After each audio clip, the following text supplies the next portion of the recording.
أعوذ بالله من الشيطان الرجيم بسم الله الرحمن الرحيم السلام عليكم ورحمة الله وبركاته الحمد لله الذي أرسل رسوله بالهدى ودين الحق ليظهره على الدين كله وكفى بالله شهيدا وأشهد أن لا إله إلا الله وحده لا شريك له وأشهد أن محمدا عبده ورسوله يا أيها الذين آمنوا اتقوا الله حق تقاته ولا تموتن إلا وأنتم مسلمون يا أيها الناس اتقوا ربكم الذي خلقكم من نفس واحدة وخلق منها زوجها وبث منهما رجالا كثيرا والنساء واتقوا الله الذي تساءلون به والأرحام إن الله كان عليكم رقيبا يا أيها الذين آمنوا اتقوا الله وقولوا قولا سديدا ذنوبكم ومن يطع الله ورسوله فقد فاز فوزا عظيما أما بعد فإن أصدق الحديث كتاب الله وخير الهدى هدى محمد صلى الله عليه وسلم وشر الأمور محدثاتها وكل محدثة بدعة وكل بدعة ضلالة وكل ضلالة في النار Ma'asyiral muslimin wal muslimat, sidang majelis kajian umum Majelis Ta'lim Miftahul Jannah yang semoga Allah muliakan dunia dan akhirat. Alhamdulillah, kita bersyukur kepada Allah di pagi hari ini Allah mudahkan kita untuk berjumpa, bertemu baik secara offline maupun online yang melalui kegiatan yang mulia ini. Insyaallah teman-teman yang semoga Allah selalu berikan keistiqomahan dalam menjalani kemuliaan hidup yang Allah titipkan kepada kita. Sedikit merenung waktu yang sudah kita habiskan, ini lebih dari setengah umur kita ya. Kita nggak pernah tahu kapan Allah panggil kita. Padahal dalam Islam ini andai kita tahu al-amal bi khawatimiha, amal itu tergantung akhir bukan awal. Jadi orang nggak dilihat siapa dulunya, tapi dilihat akhirnya. Oleh karena itu kita membutuhkan rahmat Allah untuk bisa diberikan waktu yang lebih baik ketimbang sebelumnya. Menjadi orang yang mau menyimpulkan masa lalu dan berusaha untuk memperbaiki buat yang akan datang. Al-amal bi khawatimiha. Dan usaha kita untuk itu al-jaza bi jinsil amal, balasan tergantung perbuatan. Karena memang Rasul sallallahu alaihi wasallam ini menjelaskan dengan tegas bahwa yang namanya manusia ini kan pasti punya masa lalu yang buruk. Ya, bahkan dalam sebuah diskusi dikatakan idlam tudnibu la dhahaballahu bikum. Kalau kalian enggak ada yang bikin dosa, aku musnahkan kalian semua, kata Allah. Jadi kita mesti berdosa tadi, ya enggak. Ini informasi bahwa yang enggak berdosa itu para malaikat dan kita bukan malaikat. Makanya malaikat heran ketika melihat Adam berbuat dosa, melanggar, menyentuh buah kuldi itu. Allah jawab dengan tegas, kami lebih tahu ketimbang yang kalian tahu. Dengan melanggarnya Adam laranganku, dia berbuat dosa. Disitulah kuturunkan syariat yang namanya taubat. Ya, kata Ibnu Qayyim ketika beliau menjelaskan tentang masalah Adam turun dari surga itu, beliau mengatakan disitulah Allah turunkan syariat yang namanya taubat yang sebelumnya tidak ada. Disitulah tegas nama Allah Al-Ghafur. Ini menandakan bahwa Allah lebih tahu yang namanya orang pasti bikin dosa, sehingga bukan dihakimi dosa yang dia lakukan, tapi arahkan supaya dia nggak melakukan kembali gitu loh. Makanya Allah memberikan dispensasi. Dan kaitan Al-Ghafur pasti Ar-Rahim, enggak Al-Ghafur Ar-Rahman. Padahal Ar-Rahman Ar-Rahim sama. Ar-Rahman Ar-Rahim isim mustaq yang diambil dari kalimat Ar-Rahman. Dalam tafsir bismillah kan begitu, Ibnu Katsir mengatakan. Ya, sama maknanya, cuma bedanya kalau Rahman dunia akhirat, kalau Rahim khusus di akhirat. Maka dikaitkan dengan ampunan. Walaupun terlambat, minta ampun. Sebenarnya obrolan-obrolan santai seperti ini akan membuat kita ini bertasbih gitu loh. Menjadi ulil albab yang membaca nikmat yang Allah berikan, maka layak kita mengatakan kaulah segalanya. Ya kalau bukan Allah, kita mau ke siapa lagi?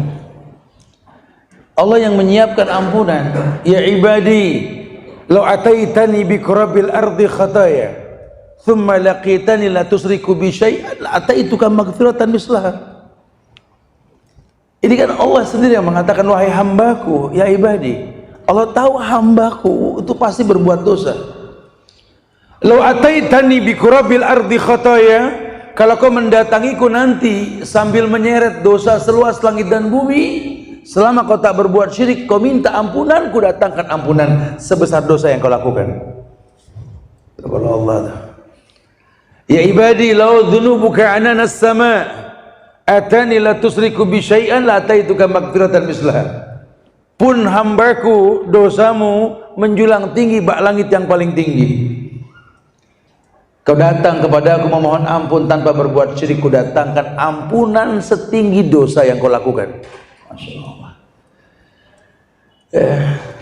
Dan nikmatnya hidup ini ketika kita tahu bahwa surga itu milik Allah. Kita masuk surga bukan karena hafalan Quran kita, bukan karena perbuatan baik kita, tapi karena rahmat Allah. Kita butuh rahmat Allah. Makanya ada orang yang dimasukkan ke surga, caranya Allah jadikan dia itu nabi dan rasul dulu. Itu masyiahnya Allah. Ya, dijadikan dulu dia rasul, nabi. Ya, dan kita sudah nggak kebagian kuota, sudah selesai kerasulan sudah. Ada yang dijadikan sahabat-sahabat Nabi. Kita pun bukan lagi orang yang dapat kuota, sahabat Nabi sudah selesai. Ya, tapi saudara-saudara Rasul, keluarga Rasul kita masih mungkin menjadi itu ya. Ya. Ada yang dijadikan istri Rasul, Bu. Sahabiat Rasul, ibu nggak kebagian kuota sudah. Tapi demi Allah, ya, nggak sedikit orang yang masuk surga karena rahmat Allah, karena kebaikan sedikit yang dia lakukan. Masya Allah. Dulu Imam Ahmad itu ya, salah satu Imam Ahmad riwayat beliau itu, ketika beliau datang ke Mesir ya nggak salah ya, itu beliau singgah dipanggil oleh seorang tukang roti itu. Ya, dia ngelihat tukang roti itu sambil bikin roti sambil istighfar aja. Di tukang roti nggak ada, kalau itu Imam Ahmad nggak kayak gitu, sosial media kan rame, ngumpet-ngumpet datang juga orang tahu, Ustaz datang gitu kan. Dulu aman gitu loh, kita kemana aja aman dulu. Iya, ini Imam Ahmad dipanggil sama tukang roti, ya dia duduk di tukang roti sambil dia ngeliat tukang roti sambil bikin roti gitu loh, istighfar. Tersenyum Imam Ahmad sambil berkata, apa yang kau lakukan dengan istighfar sambil bikin roti itu? Kata tukang roti, saya merasakan kenikmatan beristighfar, dan banyak yang saya inginkan di sisi Allah itu dijawab dengan istighfar ini. Semuanya dijawab. Imam Ahmad tersenyum. Kecuali sampai saat ini yang belum dijawab sama Allah ini satu, ini saya masih bingung. Kenapa? Saya memohon kepada Allah supaya bisa berjumpa sama Imam Ahmad. Ya, tukang roti doanya dijawab. Kebayang tidak?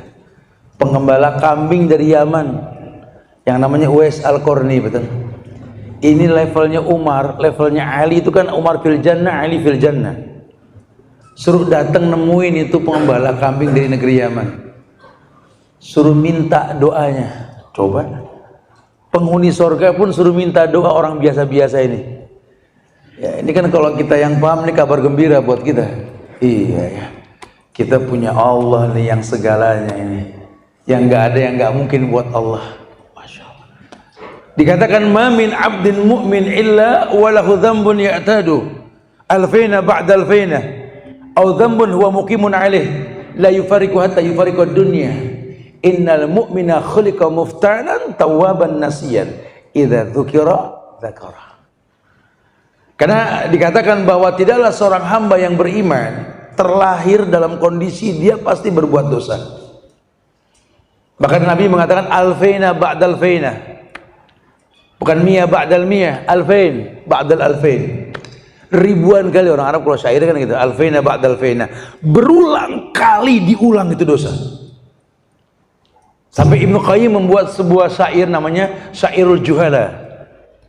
Ini tertulis dalam kitabnya Madarijus Salihin atau ada saya lupa ya, dalam kitab beliau itu. Syairnya begini: Nasilud dzunub ila dzunub wa nartaji darajal jinan lada na'imil khalid wa laqad alimna annal abawaini akhraja min malakutihil a'la bidhanbin wahid. Jadi artinya begini kata Ibnu Qayyim nih, nasilud dzunub ila dzunub, kita ini orang yang suka nyambung dosa. Udah nggak usah belaga nggak berdosa dah, nggak usah langsung masa nggak usah begitu gitu ya. Ana udah hijrah 6 bulan Ustaz, wallah 6 bulan Ustaz, dan ana jaga diri ana 6 bulan ini ana nggak bikin dosa Ustaz. Kalau kata anak saya yang paling kecil nih, hohong gitu. Hohong ya hohong. 6 bulan hijrah nggak bikin dosa, siapa ini orang? Lawang ulama dulu saja sudah mengatakan nasilud dzunub ila dzunub, ini ulama yang ngomong. Dan kita bukan ulama, kita cuma muta'alim, orang yang menuntut ilmu. Nasilud dzunub ila dzunub, kita orang yang suka nyambung dosa. Wa nartaji darajal jinan ladan na'imil khalid. Tapi kata Ibnu Qayyim, lucunya kita ini ya, nartaji darajal jinan ladan na'imil khalid. Kita selalu meminta derajat penghuni surga yang kekal. Emang kalau pikir punya pikir, Masya Allah. Anak Semarang nggak tahu, kemarin saya datang ke Semarang pertama kali itu saya mampir dulu ke sebuah tempat, itu perkumpulan mantan-mantan ya, orang-orang yang bangga punya masa lalu yang buruk gitu loh, macem-macem gitu loh. Ya saya nggak sebut lah, takut dia nonton juga nih orang ini ya. Itu betul-betul Masya Allah ya. Tapi demi Allah, mereka yang berbuat dosa dan maksiat, kalau basically-nya seorang muslim, tetap minta derajat penghuni surga. Manalah ada maling minta neraka. Ya Allah, saya maling, masukin neraka aja, nggak bakal berani ya. Bahkan banyak orang berbuat maksiat bersembunyi, minta selamat, meminta kepada Allah. Nyolong dikejar, pas mau ditangkap ngumpet di pojokan, berdoa, ya Allah jangan ketahuan ya Allah. Saya pengajar KPK ini lagi offline, lagi online aja kalau begini nggak offline nih. Di KPK juga banyak muslim yang ketangkap, betul. Proses penangkapan itu kan pasti dia berdoa, ada yang belaga umroh ya, ada yang belaga ini. Ya Allah jangan ketahuan ya Allah gitu. Ini maling juga minta selamat, jujur loh ya. Nartaji darajal jinan lada na'imil khalid. Walaqad alimna annal abawaini akhraja min malakutihil a'la bidhanbin wahid. Maka kata Ibnu Qayyim, ketahuilah orang tua kita, annal abawaini, orang tua kita, siapa yang dimaksud? Adam dan Hawa. Annal abawaini akhraja min malakutihil a'la bidhanbin wahid. Adam dan Hawa, orang tua kita, pernah di sorga, betul? Bicara itu sorga yang bakal kita masuki atau tidak, khilaf ulama. Tapi yang pasti Adam pernah di mana? Sorga. Kita baru ngayal bro, baru ngayal. Ya Allah, masukkan aku ke sorga, ya Allah, ya Allah. Kita tanya, emang tahu sorga? Belum. Cuma baru minta, senang sama sesuatu yang dia nggak tahu. Seperti kita minta jauhkan dari neraka, emang pernah lihat neraka? Belum, takut dengan sesuatu yang dia tidak tahu. Kita levelnya begitu. Ini pernah di sorga. Anal abawaini, kedua orang tua kita pernah di sorga. Akhraja min malakutihil a'la bidhanbin wahid, dikeluarkan dari sorga karena sebuah dosa. Betul. Adam keluar dari sorga karena apa? Sebuah dosa. Itu satu dosa ngeluarin Adam dari sorga, satu dosa. Lah kita kolektor dosa coba. Allah Karim ya Rahman ya Rahim. Masih tenang-tenang saja kalau orang sana bilang itu. Santai aja, santai dari mana? Satu sorga keluar dari sorga. Ini kita tiap hari nasirud dzunub ila dzunub, kata Ibnu Qayyim. Ini yang membuat aku menangis. Seakan sempit waktu untuk berbuat kebaikan. Apalagi bocoran Nabi kan umur umatnya kan cuma 60-70, betul. Umur ummati baina sittin wa sab'in. Umur umatku antara 60-70. Ya kalau kayak seumuran kita yang udah mulai khamsinan 50 ke sono ini, Masya Allah, paling 2 kali pemilu lagi, betul. Ya mau berapa lama, ente kelamaan gak enak lagi, betul. Dan dunia cuma transit, heran pengen lama-lama. Ya. Kata Nabi ini, kalau seandainya dunia ini sama dengan sayap nyamuk, ya, Allah sudah berikan minum sama orang kafir. Allah nggak akan pernah berikan minum sama orang kafir. Kita bahas semalam ya, kajian Thayyibah itu. Ya. Kalau seandainya dunia ini seharga sayap nyamuk, Allah nggak kasih minum itu orang kafir. Yang mengatakan Allah punya anak, berbuat syirik, itu Allah nggak kasih. Kenapa? Masih ada harganya. Karena dunia ini nggak ada harganya, Allah silakan mereka ngambil. Makan biar kenyang di dunia. Allah memang kata Nabi, ad-dunya mal'una wa mal'unun ma fiha illa ma kana lillah alim aw muta'dzikrullah illa ma kana lillah alim aw muta'alim. Dunia ini terlaknat semua yang di dalamnya. Emang ad-dunya mal'una, dunia ini terlaknat. Ini yang ngomong Rasul. Dan ini kata-kata kalau orang Jakarta bilang bukan kaleng-kaleng, bro. Rasulnya ngomong. Kali kalau si Udin Portal yang ngomong kita nggak percaya, betul. Yang ngomong siapa? Udin Portal, gue nggak percaya deh gitu. Ini yang ngomong Rasul. Dunia mengatakan dunia mal'una, dunia ini terlaknat. Udah tahu terlaknat, berebut, main gontok-gontokan, main sikut-sikutan. Udah tahu terlaknat, diam-diam minjem kabur, diminta kembali pinjamannya, afan akhi qadarallah, betul. Gak malu gitu. Ad-dunya mal'unah, dunia ini terlaknat, wa mal'unun ma fiha, terlaknat semua yang di dalamnya. Sehingga hukum asal dunia itu terlaknat. Kecuali 4 tadi. Illa zikrullah, zikir kepada Allah. Anda tamasya, itu Bandung itu cakep ya pemandangannya, Masya Allah, bagus ya. Dan beberapa gunung yang kita lewati kemarin dari mana, dari Banjarnegara kemarin itu. Sebelumnya di Tasik, sebelumnya di mana, di Bogor, Masya Allah, indah-indah itu. Betul-betul. Kita kalau cuma datang ke sono dalam kondisi cuma pelesiran doang, mal'unah. Tapi kalau jadi ulil albab, lain cerita. Kalau jadi ulil albab, Masya Allah, yadhkurunallaha. Ya, kalau kita jadi ulil albab, kita datang pelesiran ke sono, ya Pak, yadhkurunallaha qiyaman wa qu'udan wa ala junubihim wa yatafakkaruna fi khalqis samawati wal ard rabbana ma khalaqta hadza batilan, pahala. Zikrullahnya ada. Banyak ngomong juga boleh. Teman kata Nabi, la tuksirul kalam bi ghairi dzikrillah. Inna kasratal kalam bi ghairi dzikrillah qasatun lil qalbi. Wa inna ab'adan nas indallah al-qalbul qasi. Makanya dibilang zikrullah tuh itu yang enggak terlaknat yang pertama. Bisa enggak kita jadi orang yang mengingat Allah dimanapun kita berada? Karena belakangan ini banyak orang yang mengidentikan kajian cuma di masjid. Wah, dikritik habis kita kajian di mana-mana. Ya, kita juga tahu bumi yang paling Allah cintai itu masjid. Cuma kan Allah yang nyuruh kita keluar. Kalau bukan Allah yang nyuruh, kita nggak nurut. Kata Allah apa? Afala yanzuruna ilal ibili kaifa khuliqat. Apa kamu tidak ngelihat bagaimana onta diciptakan? Emang onta di masjid?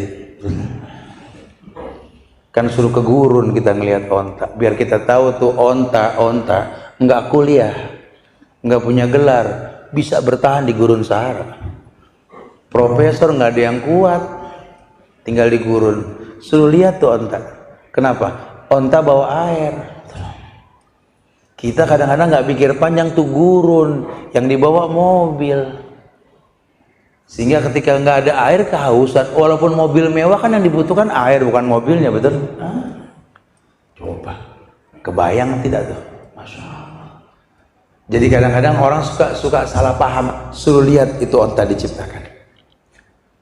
Wa ilas samaa'i kaifa rufi'at. Suruh lihat langit ditinggikan, lihat. Gimana kamu lihat langit itu?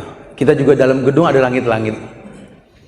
Tapi ini kan pakai tiang, kalau enggak kan ambruk. Kalau lihat langit Allah tuh, enggak pakai tiang.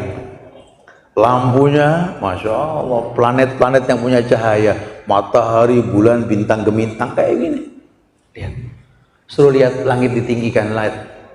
Wa ilal jibali kaifa nusibat, lihat gunung dikokohkan. Jangan cuma selfie, merenung sedikit gitu loh. Lihat tuh gunung dikokohkan, lihat. Wa ilal ardi kaifa sutihat, lihat bumi dihamparkan, lihat. Katakan alam takun ardullahi wasiyah fatuhajjiru fiha. Bukankah bumi Allah ini luas? Berjalanlah di muka bumi ini. Heran, kok sampai nggak punya kerjaan tuh heran gitu loh. Saya kadang-kadang nggak mudeng sama orang Indonesia nggak punya kerjaan tuh aneh. Ini negeri, Masya Allah. Dulu ketika Ibrahim alaihissalam berjumpa dengan Nabi waktu Nabi Isra Mi'raj, ya. Nabi Ibrahim bilang sama Nabi Muhammad, sampaikan salamku kepada umatmu. Akhbirhum annal jannata thayyibatut turab wa azmatul ma' wa arduhu qi'an. Kabarkan kepada umatmu salamku untuk mereka, bahwa sesungguhnya sorga itu thayyibatut turab, tanahnya subur, qi'an, datar, azmatul ma', airnya bisa diminum. Saya kalau lagi baca-baca itu hadis, memang bukan, tapi ini Indonesia banget loh. Indonesia banget ini. Amsal sorga, tanahnya subur, betul. Datar, gampang ditanamin. Airnya bisa diminum langsung. Negeri-negeri luar belum tentu. Makanya kita di Indonesia tinggal bersyukur, jangan banyak komplain. Jangan banyak komplain, kerusakan yang kau rasa ulah tanganmu sendiri. Bukan begitu, Tat, masalahnya pemerintah gini. Khalas, pemimpin tergantung rakyat. Kalau rakyatnya pintar, yang diangkat orang pintar, memberikan keberkahan. Kitanya berubah, akan ada perubahan semuanya. Pemimpinmu pencerminan dirimu. Jadilah rakyat yang berpikir bagaimana bermanfaat, bukan cuma sekedar mengambil manfaat. Ini negeri subur, kok nggak bisa punya pekerjaan? Lawang orang beli kacang hijau lupa bawa semalam, pagi dicari jadi toge, betul? Nanam singkong kebalik masih numbuh, ini negeri kita loh. Cuman pahit ya. Tapi numbuh. Kalau dibikin buntil ya agak pahit lah ya. Ya saya cuma kabarkan saking suburnya di negeri, Masya Allah. Orang Singapura pakai batu bacan, hitungannya keret, 2 keret, 3 keret. Kita kalau mau bergunung-gunung di timur sana. Ini negeri, Masya Allah. Ya kadang-kadang kami keliling, ya, dari wadah MBI Muslim Baik Indonesia, saya keliling kemana-mana. Tiap bulan saya keliling ke beberapa tempat. Pengen saya kasih bocoran ke teman-teman ini, Masya Allah, ini negeri ini baldatun thayyibah, cuma belum robun ghafur gitu loh. Kebayang tidak? Nah, nartaji darajal jinan lada na'imil khalid. Kita orang yang berbuat dosa namun meminta derajat penghuni surga. Walaqad alimna anal abawaini akhraja min malakutihil a'la bidambin wahid. Sementara Adam yang pernah di surga dengan istrinya Hawa keluar dari surga karena sebuah dosa. Kebayang kita seperti apa? Ayo tubu ilallah taubatan nasuha. Karena orang yang berbuat dosa saja terjebak dalam kesalahan yang berkepanjangan, iya. Maka Nabi mengatakan, ya dalam sebuah riwayat, orang beriman terlahir dengan yang namanya dosa dan dia selalu berbuat dosa. Ma min 'abdi mu'min illa walahu dzambun ya'tadu alfaina ba'dalfaina, berulang kali dia ulang itu dosa. Dia tahu itu dosa tapi dia ulang. Alfaina ba'dalfaina. Bahkan beliau menambahkan au dzambun huwa muqimun alaih, atau dosa yang dia ciptakan. Jadi kalau dalam ilmu fikih itu ada fikih waqi', fikih kontemporer. Masalah yang berkembang butuh ijtihad ulama. Gitu ya. Nah, kita sudah ada fatwa-fatwa al-irsad ya. Di MUI juga sudah ada fatwa-fatwa ulama lah. Ya kenapa? Karena masalahnya berkembang. Ya, harus ada fatwa di situ. Iya. Seperti dosa juga berkembang. Au dzambun wa muqimun alaih la yufariqu hatta yufariqud dunya. Yang dia nggak meninggalkan produksi dosanya sampai kematian mendatangi dia. Ada aja Ustaz, kadang-kadang kalau lagi iseng, iseng gitu loh. Temen lewat, nah punya ide langsung tuh. Tapi kata Nabi, innal mu'mina khuliqa muftanan, itulah orang beriman. Sesungguhnya terlahir dalam kondisi teruji dan banyak yang nggak kuat. Muftanan, tawaban, dia bertobat. Nasian, dia lupa. Jadi jangan dianggap kalau orang sudah taubat nggak ngulang dosa. Ini salah paham nih. Ya, kayak kita ke anak, ngedidik anak, kalau kita nggak pukul, kita nggak pelototin, nggak berubah. Siapa dia?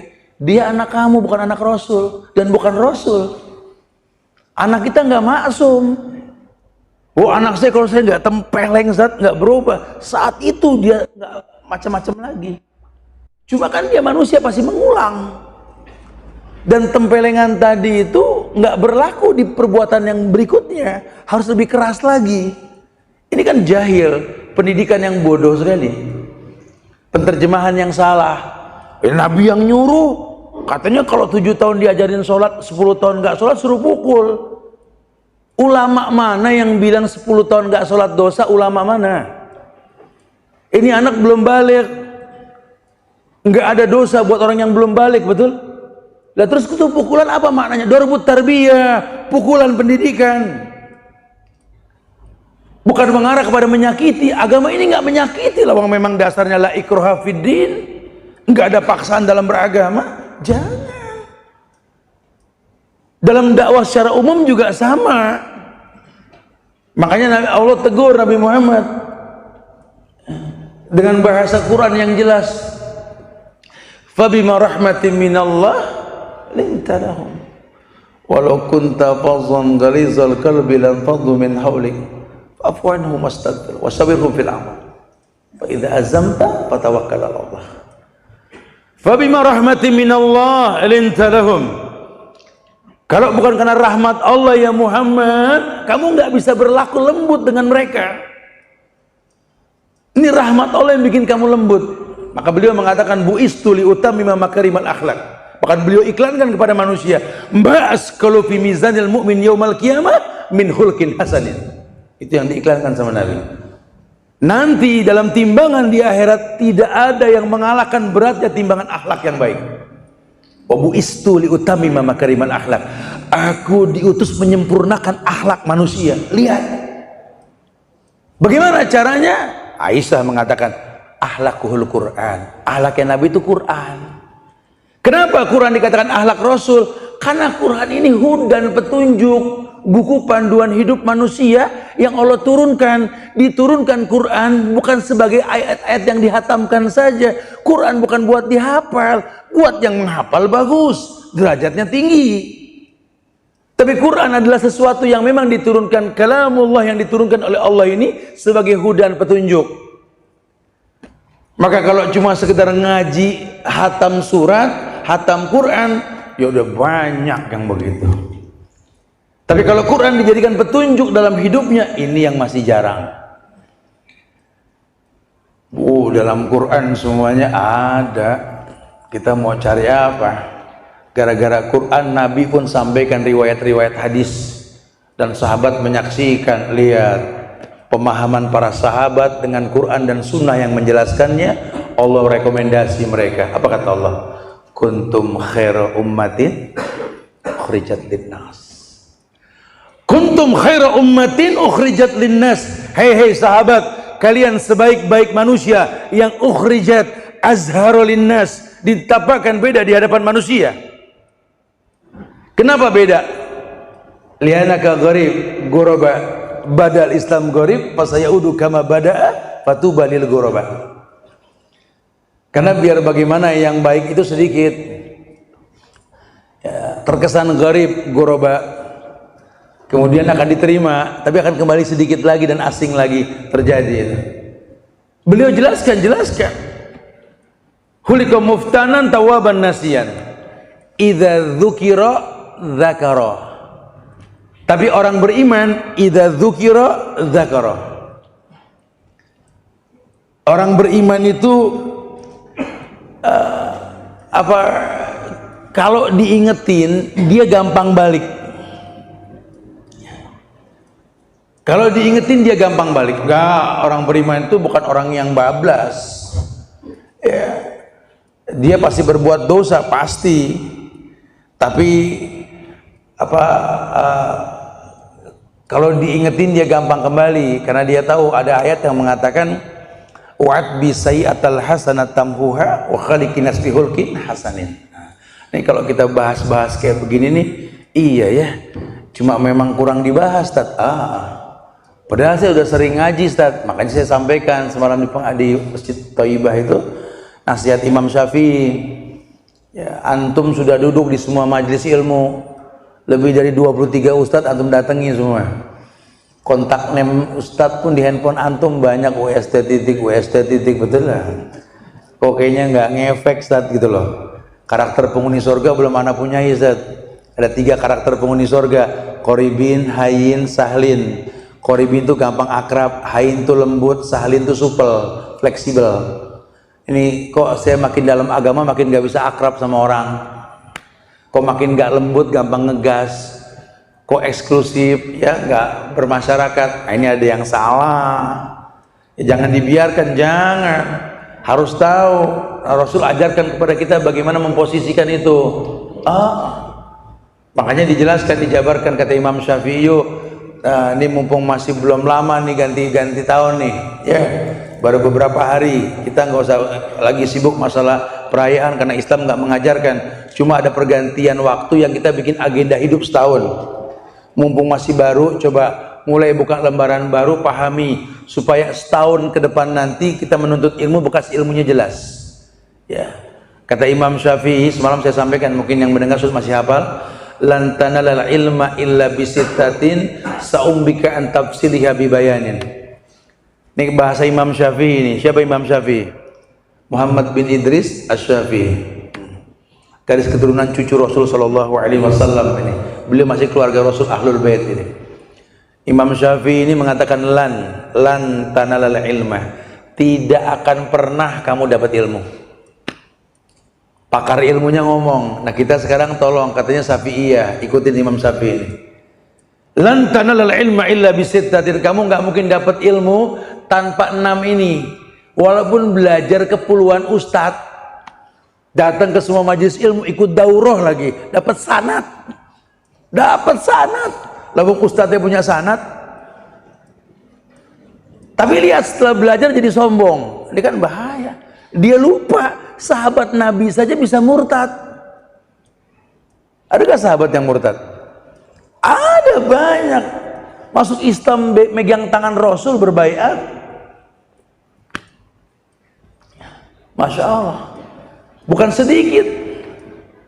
Ibnu Jahsi itu, Ubaidah bin Jahsi itu, suaminya Romlah binti Abi Sofyan yang hijrah ke Habasyah itu, dilindungi oleh Raja Najasyi itu. Dia salah seorang pengikut Nawfal bin Waraqah bin Nawfal itu dulu, orang-orang Islam pertama kali. Mantunya Abu Sofyan, dibenci sama Abu Sofyan. Romlah anaknya Abu Sofyan jadi istri dia, masuk Islam. Tadinya Katolik, hijrah karena diintimidasi sama orang Mekah ke Habasyah. Ternyata di Habasyah balik lagi jadi Kristen hingga mati dalam kondisi mabuk. Sahabat Nabi itu. Romlah terlanjur punya anak namanya Habibah, maka dia dipanggil siapa? Ummu Habibah bin Abi Sofyan. Siapa dia? Jadi istri Rasul, perempuan yang pegang syariat. Diuji sama orang tua, diuji sama suami yang murtad, diuji sama keadaan, sampai ke telinga Nabi, ku nikahi dia dari kejauhan. Boleh nikah jarak jauh. Sahabat bisa murtad. Siapa lagi saya lupa tuh, ada yang pencatat wahyu itu. Bahkan dialah orang yang pertama kali mencatat surat Al-Baqarah itu. Bahkan dia mengatakan, wa la yadri Muhammad illa ma katabtu lahu. Muhammad tidak tahu apa-apa kecuali yang aku tulis. Bisa murtad. Apalagi kita cuma datang ke kajian, ini kan bahaya sekali. Merasa aman dengan kejahilan. Pakai ini nasihat Imam Syafi'i. Lan tanalal ilma illa bisittatin. Sa'umbika an tafsiliha bibayanin. zaka. Tolong yang pertama kalau mau nuntut ilmu yang cerdas. Harus tahu nih yang disampaikan apa nih. Siapa yang nyampein? Rujukannya apa? Quran, hadis, pemahaman para sahabat atau tidak? Zaka yang cerdas. Saya nuntut ilmu ini buat apa? Harus tahu. Bukan pinter lah, belum belajar, belum pinter. Cuma cerdas. Ana pengen datang Ustaz ke kajian Ustaz di Miftahul Jannah ini Ustaz. Kenapa? Kajiannya ilmiah Ustaz. Masya Allah. Apalagi di hari-hari libur. Anak pernah lihat ayat dan artinya itu faida faragta fansab Ustaz. Punya waktu kosong isi. Kayaknya bagus nih. Zaka cerdas nih orang. Waktu yang sedikit dalam umur saya ini kalau saya nggak pakai membuka pintu surga agak susah. Saya pernah dengar Ustaz orang yang menuntut ilmu itu kayak jalan ke surga Ustaz. Sahalallahu bi tariqan ilal jannah. Digampangkan ke surga betul. Oh, makanya saya kalau lagi jalan ke surga Ustaz nggak bakal merem. Betul. Ini jalan ke surga merem. Dia mentok portal betul. Aneh aja aneh gitu loh. Ngantuk Tat, ya kalau ngantuk nggak apa-apa, hak antum nggak apa-apa, nggak disalahkan antum ngantuk boleh, antum tidur pun nggak apa-apa. Tapi ingat sebelum tidur antum baca doa dulu, Bismillahirrahmanirrahim. Bisikin ke temen antum yang merem, Bismillahirrahmanirrahim. Atau kalau memang udah kelamaan merem bangunin, Alhamdulillah, ahyana ba'da. Ya, antum lagi jalan ke surga. Kalau antum berilmu tuh, wow, antum jangan. Kayak saya bilang sama teman-teman biker, touring bareng Ustaz Subhan, kalau pulang ke rumah tepar, terus nggak bisa ngapa-ngapain, bini manggil, udah pulang sabar, gitu ya. Saya bilang besok nggak usah ikut lagi gitu. Lalu ini touring menyehatkan silaturahmi, ketemu para ustaz, ketemu orang-orang soleh, ini kan silaturahmi. Masya Allah. Ya, suplemen batininya harusnya sehat loh. Kayak nuntut ilmu itu kan harusnya sehat. Antum lagi jalan ke surga bari merem, coba. Lah nyampe juga kagak ke surga kalau begitu. Zaka yang cerdas, hirsun, apa? Punya kemauan yang kuat. Emang anak harus pinter, Zat. Udah terlanjur semua, Zat. Tapi nggak ada kata terlambat, Zat. Ya. Yang masuk surga itu nggak harus dari kecil belajar agamanya, Zat. Bukankah Abu Quhafa juga di hari tuanya bisa jadi orang mulia? Siapa Abu Quhafa? Pernah dengar Abu Quhafa? Bapaknya Abu Bakar. Tahu siapa Abu Bakar? Abdullah namanya. Abdullah bin Abi Quhafa itu ya Abu Bakar. Abu Quhafa kan masuk Islamnya usia tua. Ketika Futuh Mekah, betul? Yang menangis Abu Bakar melihat ayahnya itu. Lama wadha yada Abi Quhafa ala yadi Rasulullah sallallahu alaihi wasallam, fabaka Abu Bakar. Ketika tangan keriputnya Abi Quhafa di tangan Rasul berbaiat, Abu Bakar menangis. Anaknya menangis. Sampai Nabi mengatakan, "Mabakaita ya Abi Bakar?" Apa yang bikin kau menangis Abu Bakar? Wallahi ya Rasulullah, lo ana hadal yada ammik lakana khairan minhu. Mulianya hatinya Abu Bakar. Aku menangis ini bukan sembarangan air mata ya Rasul. Ini tangan keriput ayahku yang megang tanganmu. Kalau seandainya tangan paman-pamanmu yang tak bisa masuk Islam lebih membahagiakan dirimu. Betul. Lihat lembutnya Abu Bakar. Makanya Nabi wajar mengatakan, "Lau kuntu muttakhidan min ahlil ardi khalilan, lattakhadtu Abu Bakrin khalilan." Si laknatullah ini membenci Abu Bakar betul-betul. Kalau boleh aku memilih kekasih, Abu Bakar kekasihku, kata Rasulullah. Ini Aisyah yang cantik nggak disebut kekasih. Khadijah tidak, istri yang lain tidak, Abu Bakar. Karena yang paham diri Rasul Abu Bakar. Makanya ketika Umar mengumpulkan Ansor, Muhajirin, orang-orang tua, ingin bertanya tentang ayat Idza jaa nasrullahi wal fath. Lah kita baca itu, paham artinya. Itu demi Allah, dulu Umar berhati-hati nerjemahin idza jaa nasrullahi wal fath, dikumpulin itu para sahabat dulu. Apa artinya nih? Sebagian besar mengatakan ini maksudnya Futuh Mekah. Ini sebagian mengatakan kalau datang pertolongan Allah bertasbihlah. Tapi kata Abdullah bin Mas'ud, tidak, salah. Justru ayat ini turun melambangkan ajal Nabi sudah dekat. Lagi-lagi beliau menyaksikan ayat ini turun 18 hari sebelum Nabi wafat, dan yang menangis itu Abu Bakar. Karena tahu keinginan kuat Rasul untuk bisa futuh Mekah. Dan biasanya orang diwafatkan ketika keinginannya sudah mau sampai. Hati-hati, jangan gampang sembarang pengen loh. Kalau saya sih asal punya rumah, motor, istri sama anak cukuplah sudah. Hati-hati tuh. Udah ada rumah nih, udah punya bini sama anak, mobil baru, gitu ya. Hati-hati. Ya makanya kalau punya kepengen yang panjangan dikit, ya jangan suka ngiri. Lihat orang punya ini pengen, aku juga pengen punya mobil. Hati-hati. Akhirnya cicilan belum beres sudah mau bilang apa? Ya jangan sembarangan. Masya Allah, betul-betul beliau pertontonkan itu, dan mereka menyaksikan. Mereka orang-orang yang mulia, orang-orang yang mulia. Maka kalau kita bahas detail seperti ini, wow, keberkahan bakal datang dalam kehidupan kita. Ya, kita mengerti sekali Allah itu segalanya. Allah segalanya. Berkaitan dengan Allah yang segalanya, Allah tanamkan sebuah kemuliaan di surat Al-Isra ayat 21 hingga ayat 23 itu. Menjadi sebuah ketetapan, wa qada rabbuka alla ta'budu illa iyyahu. Itu ketetapan. Ya. Jadi tolong jangan sampai kita lupa fungsi kita yang tercipta untuk beribadah. Kemudian setelah kemauan yang kuat, ijtihad, kata Imam Syafi'i. Ada kesungguhan. Kenapa sungguh-sungguh? Kalau tadi kan kemauan yang kuat, beda dengan kesungguhan nih. Kenapa sungguh-sungguh? Karena tahu bahwa hal yastawil ladina ya'lamuna wal ladina la ya'lamun. Karena dia tahu tidak akan pernah sama orang yang berilmu dengan yang tidak berilmu. Dia tahu.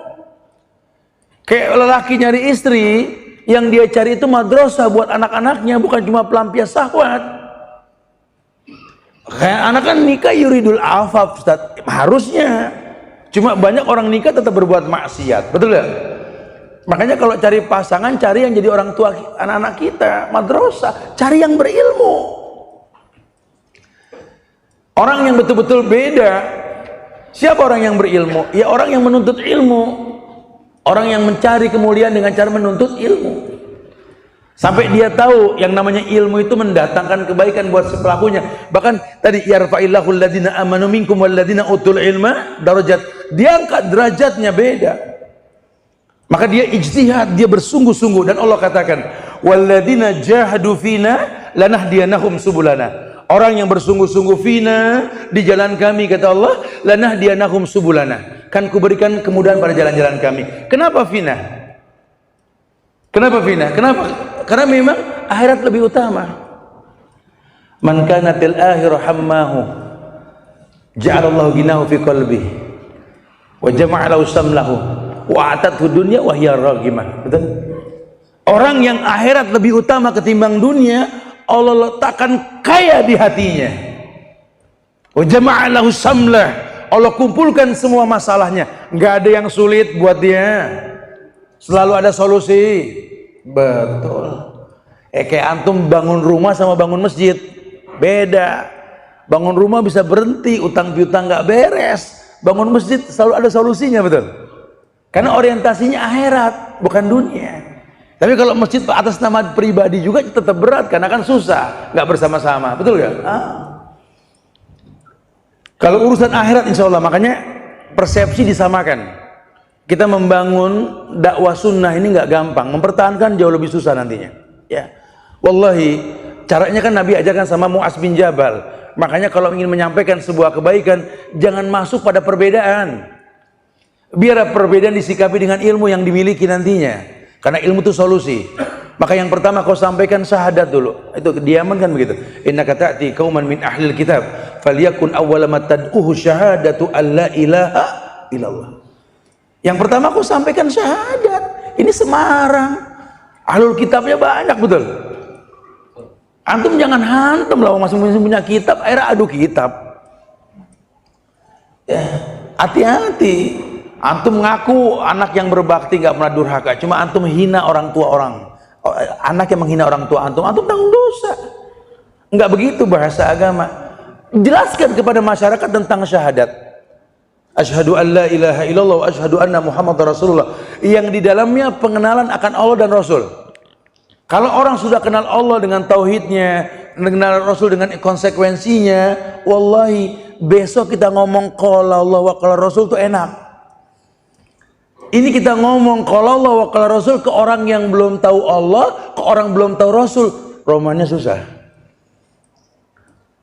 Ini yang barusan diomongin apa tuh? Ayat. Emang ayat apa? Kalamullah. Apalagi di kalamullah Allah ngomong. Allah siapa? Waduh, dari mulai berat antum kalau gitu. Berat antum kalau gitu, berat. Jangan, harus. Ini Rasul bersabda, bro. Rasul apa? Nabi Muhammad. Siapa tuh? Ya ilahi rabbi. Ini orang belum kenal Allah, belum kenal Rasul, dan kita ini banyak yang belum kenal Allah loh. Antum sudah hafal tuh buku doa dan wirid, zikir pagi petang dan lain sebagainya, sudah hafal insyaallah, atau mungkin belum hafal. Ada 2 buku yang susah dihafal, Quran dan doa dan wirid itu saja. Di bawah nggak pernah hafal itu. Ya sekarang kalau antum baca itu doa, antumnya belum kenal Allah. Dan jujur, banyak orang Islam yang mengaku hamba Allah belum hafal nama Allah, betul? Berapa tahun kita tunggang-tungging sholat, ruku, i'tidal, sujud, iftiras, tahiyat, salam, kita tidak kenal Allah. Tapi saya berdoa ke siapa? Ke Allah. Siapa Allah nggak hafal. Allah bilang walillahil asmaul husna faduhu biha. Allah punya nama-nama yang sempurna, minta dengan nama tersebut. Kamu kan nggak hafal nama Allah, berarti selama ini kamu berdoa dengan doa yang salah dong.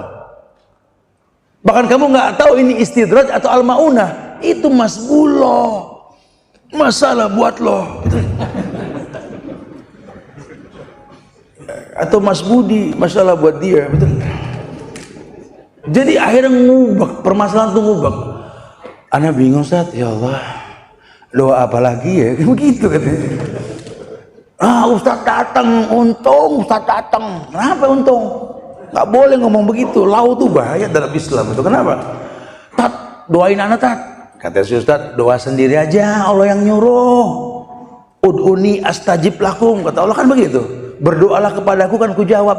Udah Ustaz. Kalau sendiri mah dari dulu tat, duluan saya mau Ustaz. Tuan dia. Saya 50, 60 lebih, tuan dia. Kalau doa mah dari dulu tat, udah tat. Dari dulu. Cuman kayaknya kayak dijawab-jawab sama Allah tat. Ini istijal nih, tergopo-gopo nih orang. Kali kalau Ustadz yang doain mah lain tat. Ya sama aja, doanya mirip. Saya bilang cuma beda makhraj doang dikit. Emang ente pengen didoain apa sih? Ana bilang begitu. Ana pengen didoain tat biar dapat kebahagiaan dunia dan akhirat tat. Sedikit cuma dalam nih yang diminta, dunia akhirat. Berarti doa sapu jagat dong, betul ya? Ya udahlah, karena diminta mau bilang apa? Kita diminta kan nggak boleh menolak karena kita mampu gitu. Ya udah, ente minta kebaikan dunia dan akhirat, kita doain. Ya Allah, Rabbana atina fid dunya hasanah wa fil akhirati hasanah wa qina adzabannar. Itu doa belum habis dibaca sama Ustadz yang minta nyeletuk. Itu mah udah sering. Ada yang manjuran kata, manjuran. Lu kira jamu? Obat bilang manjuran coba. Dia bilang puyer kali. Ini bahaya di orang. Waduh. Dari zaman Nabi diturunkan ayat itu udah manjur. Cuma kalau sampai nggak dijawab, itu tadi Mas Bulo, ada masalah sama lo nih. Gitu. Ternyata kau tak kenal Allah. Atau doamu untuk sebuah keburukan. Yustajabu lil abdi ma lam yad'u bi ismin aqati rahimah bil istijal. Kan begitu. Dalam kitab Ad-Dawa Ibnu Qayyim mencatat hadis riwayat Al-Hakim dalam kitabnya Al-Mustadrak, di mana Nabi mengatakan bahwa yustajabu lil abdi, doa seorang hamba pasti dijawab. Nggak ada doa nggak dijawab, kecuali 3 doa yang nggak bakal dijawab. Malam yad'u bi ismin, dosa yang diminta. Aqati rahim, memutus silaturahmi. Awil istijal, atau tergopoh-gopoh dalam berdoa. Cuma 3. sisanya dijawab. Sisanya dijawab.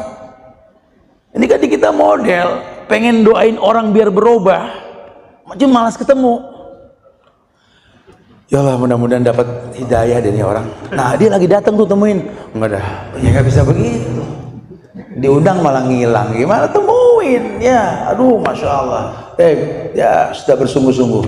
Yang keempat, kata Imam Syafi'i, balaghah. Apa balaghah? Modal.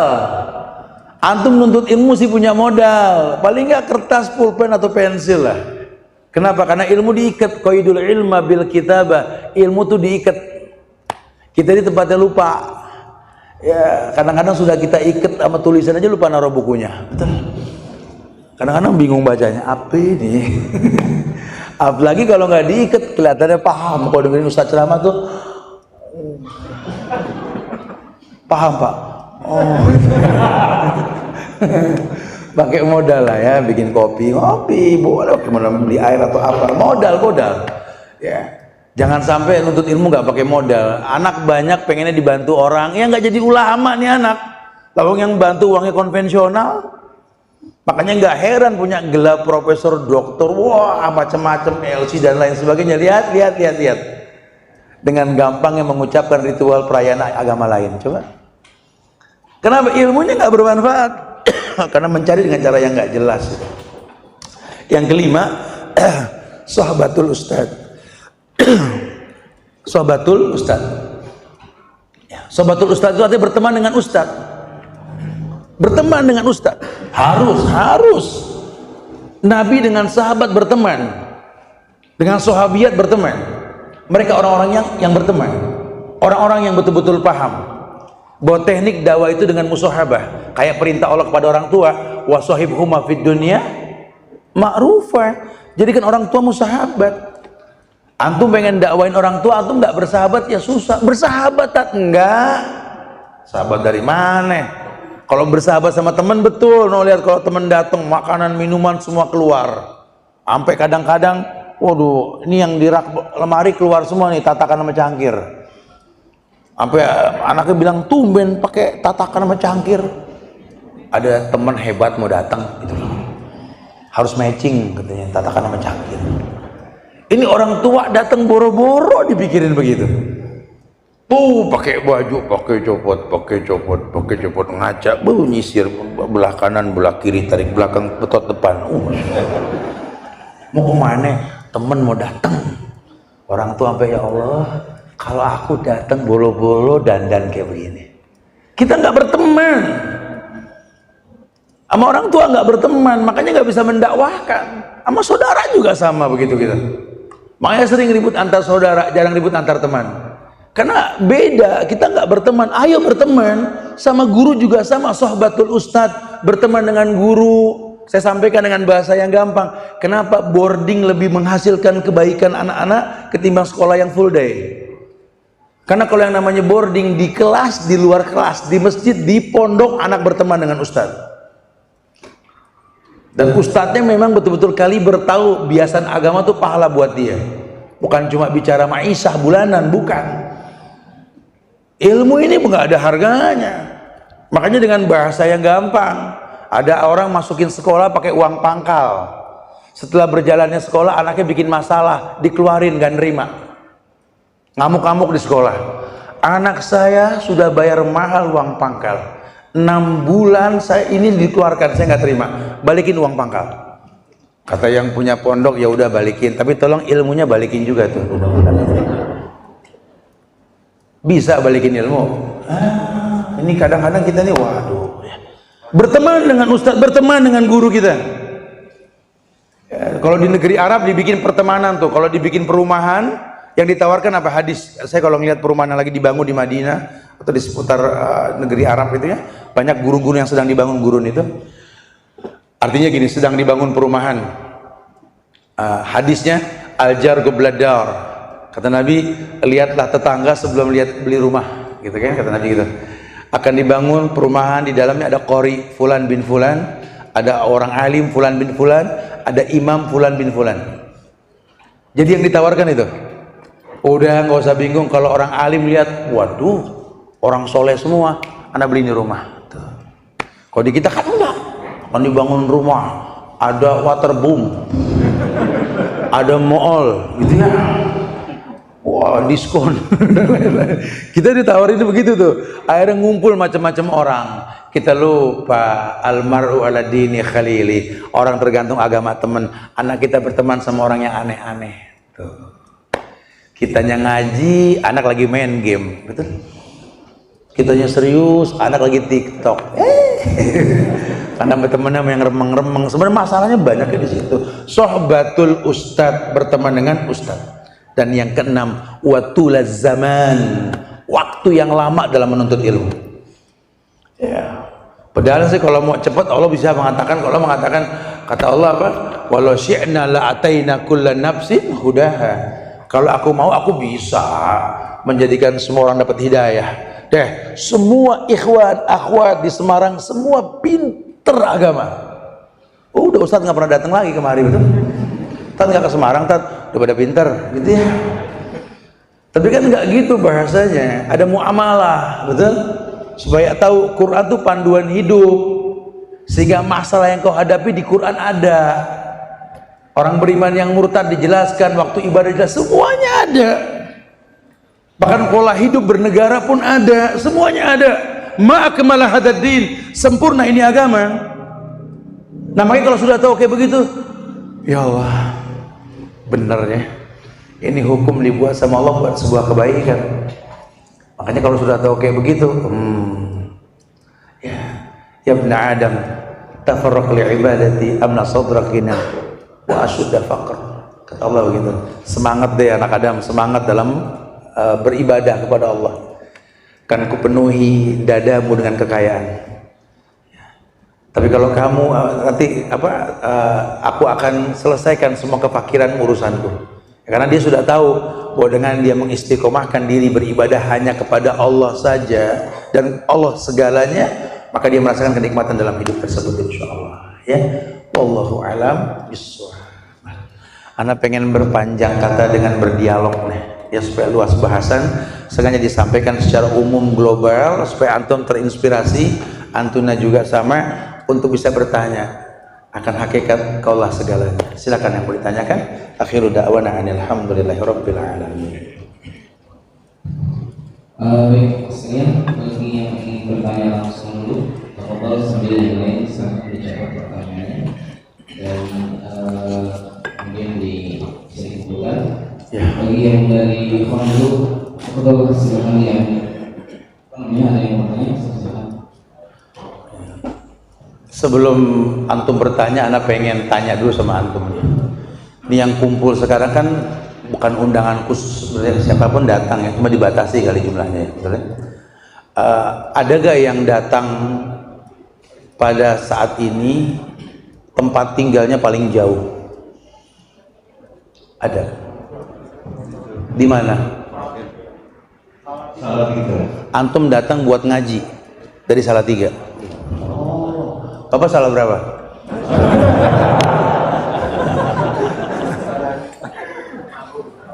Temanggung sama Salatiga jauh mana itu? Temanggung lebih jauh lagi ya. Ada lagi yang lebih jauh dari Temanggung?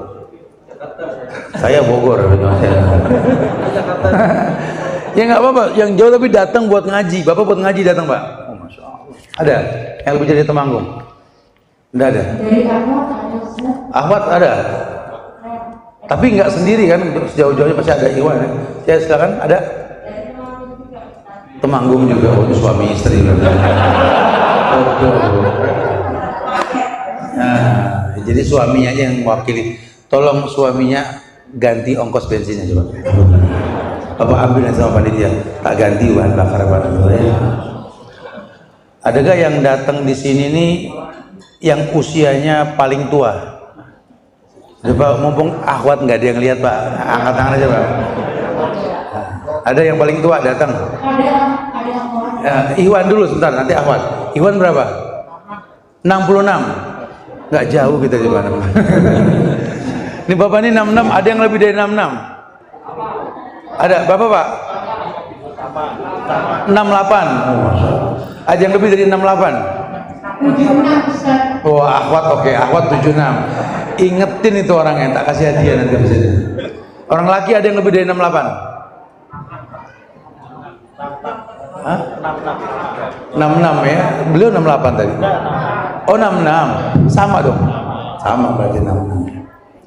Di awal 83 Ustaz. Udah, nggak nanya lagi yang laki saya cukup. Kayaknya tuh akhwat 2 kita kasih deh. Itu yang 76 sama 83 ya. Ini ada jajan buat jajan sama cucu nanti ya, diambil sama panitia nanti insyaallah. Dan yang terakhir, yang datang paling banyak bawa keluarga sekarang. Bapak, istri, anak, atau bapak, istri, anak, atau saya nggak tahu lah, saya nggak tahu. Pokoknya terserah. Yang penting banyak gitu loh. Datang sekarang banyak. Fadhal, ada. Antum berapa orang? Fadhal, ayo. Suami, istri, anak, gitu ya. Fadhal, ada? Ada? Hah? Istri sama kakak 3. Ada yang lebih dari 3 orang datang? 6 orang Ustaz. Bapak 4 orang. Ada yang lebih dari 4 orang? 6 orang Ustaz. Ahwat 6 orang. Nah, ada yang lebih dari 6 orang. Ahwat 6 orang. Itu 6 orang siapa aja, Bu ya? Kakak, adik, suami istri. Oh, Masya Allah. Ada yang lebih dari 6 orang? Ya udah, itu yang 6 orang menang berarti ya. Nanti ambil sama panitia itu buat jajan 6 orang itu nanti ya. Betul. Ini akhwat, yang ini ikhwan. Pertanyaan. Waduh, ini kajian kita Pak Asar kali ya. Ini akhwat, ini ikhwan. Siap. Aduh, ini bacanya yang mana nih? Ini ada hadiah dari panitia. Ini Ustaz satu-satu. Oke. Yang Oke. sana ikhwan, yang ini akhwat. Tapi kalau bisa pertanyaan itu sesuai dengan yang dikaji ya, supaya nyambung gitu ilmiahnya. Bagaimana hukum sholat berjamaah tetapi seorang diri di lantai atas masjid karena kondisi kurang nyaman bagi akhwat? Wallahu alam. Kalau memang disepakati pada satu gedung masjid, ya, walaupun berbeda ruangan, namun disepakati itu masjid, maka diperbolehkan. Namanya wasol, menyambung soft, boleh. Ya, wallahu a'lam bishawab. Jadi silakan, karena nggak memungkinkan juga untuk bergabung dengan ikhwan kalau akhwat kan. Nah. Ntar kita pilih yang pertanyaan yang bagus, hadiahnya bagus nanti. Bagaimana cara kita bisa mengampuni diri kita sendiri dari dosa-dosa masa lalu yang sampai sekarang masih menghalangi? Menyalahkan diri ya, menyesal dalam Islam itu diperbolehkan untuk kebaikan ya, tapi kalau kita menyesal akan sesuatu yang gak menimbulkan kebaikan, nanti putus asa, la tayasu min rahmatillah, gak diperbolehkan ya. Harusnya kita sadar setelah kita dengerin kajian ini, pertanyaan sesuai dengan apa yang dikaji berarti ini ya, bahwa kita manusia pasti berbuat dosa gitu. Jadi jangan kita anggap malah salah kalau orang hijrah, orang tobat merasa nggak berdosa lagi, salah. Ya, nggak ada lagi fungsi sholat yang tanha anil faksa wal munkar. Sholat mencegah perbuatan keji dan munkar, itu nggak ada fungsinya nanti. Harusnya berfungsi. Ya makanya ya, bertobatlah kepada Allah. Kalau dosa kecil kita beristighfar atau membaguskan ibadah kan, innal hasanat yudhibna sayyiat, kebaikan kan menghilangkan keburukan. Atau kita sholat taubat, berakjam setelah sholat itu kita nggak melakukan lagi. Atau kalau bahasa Nabi, wabki ala khati'atik, tangisi dosamu di masa lalu. Jangan pernah senyum dengan dosa di masa lalu. Ini kadang-kadang kita senyum kalau kumpul-kumpul reunian itu sama teman-teman sekolah zaman SMU dulu, SMA. Oh, ingat gak dulu yang kita nyolong? Nyolong, maksiat kok bikin senyum, ini orang bisa ngulang. Harusnya tangisi, ya Allah, ingat dulu ya. Astagfirullahaladzim, mudah-mudahan Allah kasih hidayah buat kita semua, kan asik. Ini mau cekikik, Masya Allah. Jadi ya lakukan taubat dan berhusnuzon. bahwa Allah terima tobat kita insya Allah. Allahu a'lam. Lebih utama menghafal Quran atau menghatamkan Quran, Ustaz? Waduh, tebak-tebakan ya. Sebenarnya kalau sering baca Quran, hafal dengan sendirinya. Walaupun ada metode menghafal. Ya, juz 30 sudah hafal, masuk juz 29. Biasakan baca 1 juz, baca setengah juz. Tambah lagi 1 juz, 1 juz. Terus begitu diulang-ulangnya. Tapi banyak teman-teman penghafal Quran sering memberikan masukan, timbulkan cinta kita dulu dengan Quran. Antum susah jadi penghafal Quran kalau ngaji dua lembar bareng angop, susah. Tapi kalau antum bisa fokus sekali ngaji 1 juz santai, 1 juz lagi santai, 3 juz saja deh. Kalau antum bisa fokus, antum gampang hafal. Tapi kalau belum bisa fokus agak susah nih.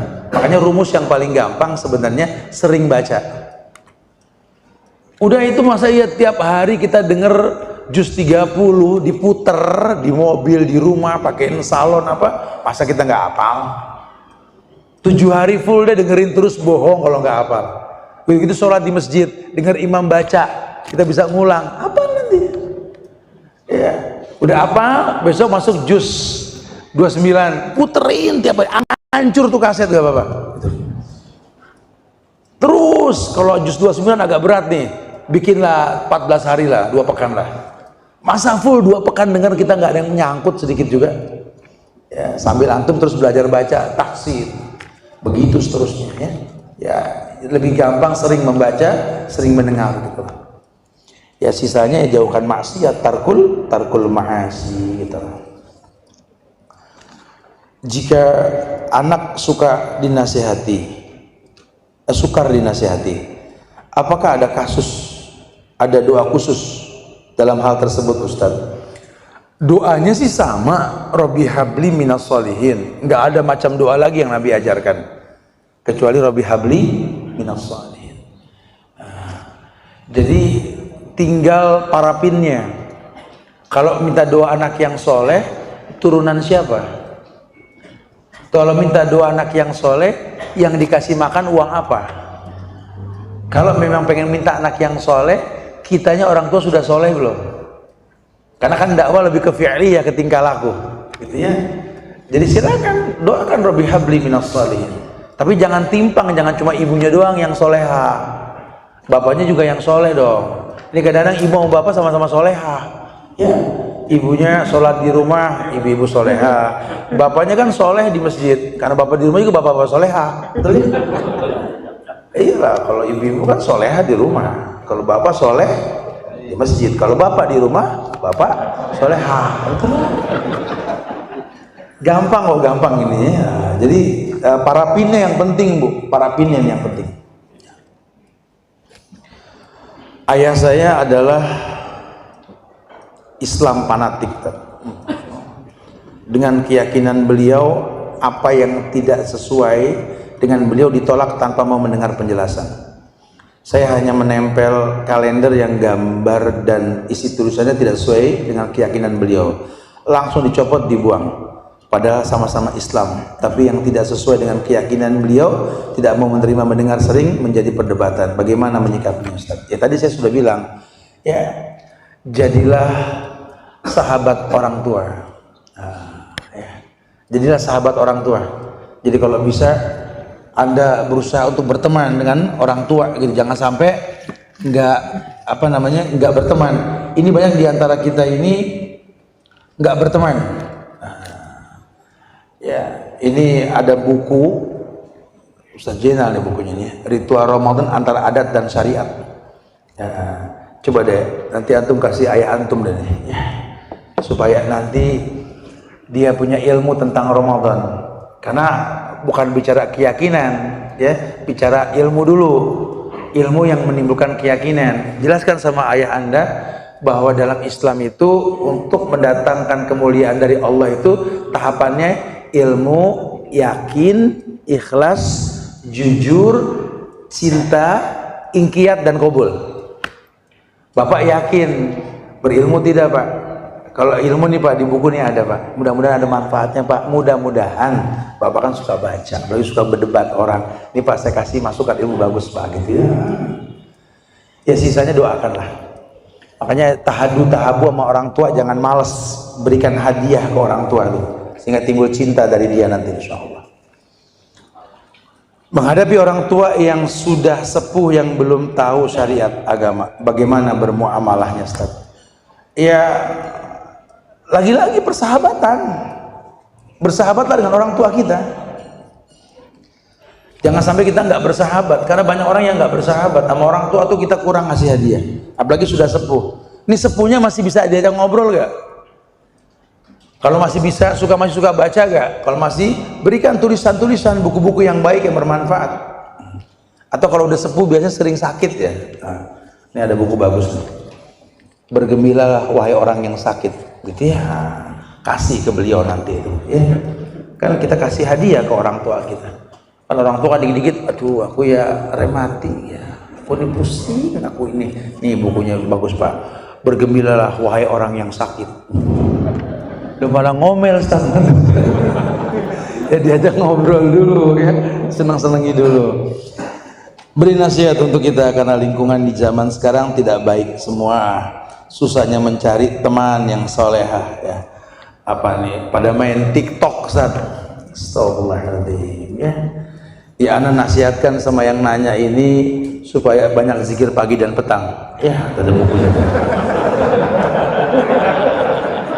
Dan jauhkan syubhat, karena Nabi mengatakan famanittaqas syubhat faqad istabra lidini wa irdih.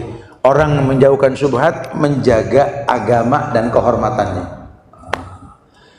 Kita kalau pengen punya teman yang baik, ya kita jadi orang yang baik. Kemudian jauhkan syubhat.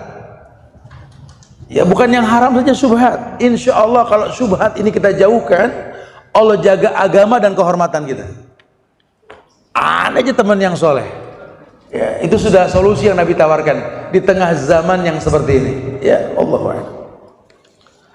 Bagaimana adab saya seorang suami kepada ibu mertua saya yang jarang saya temuin Ustaz? Ya kan kalau bicara jarang kan quality time kalau sudah begitu ya. Saya juga jujur punya mertua juga paling jarang ketemu, kalau nggak setahun dua kali, setahun sekali saya. Ya. Karena aktivitas, tapi kan ada keterbukaan, kita minta maaf. Masih bisa online atau ada hadiah yang kita kirimkan atau apalah ya. Ya nggak ada masalah, karena qadarullah mau bilang apa.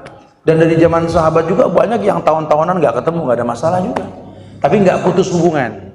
Ya tetap ada manfaat. Karena kan mertua bukan orang tua, tapi nggak ada bekas mertua. Ya, mertua bukan orang tua, cuma nggak ada bekas mertua, paham? Karena kan Umar jadi menantunya Ali. Ali kan jauh umurnya sama Umar, betul? Apakah Ali orang tuanya Umar? Ya bukan.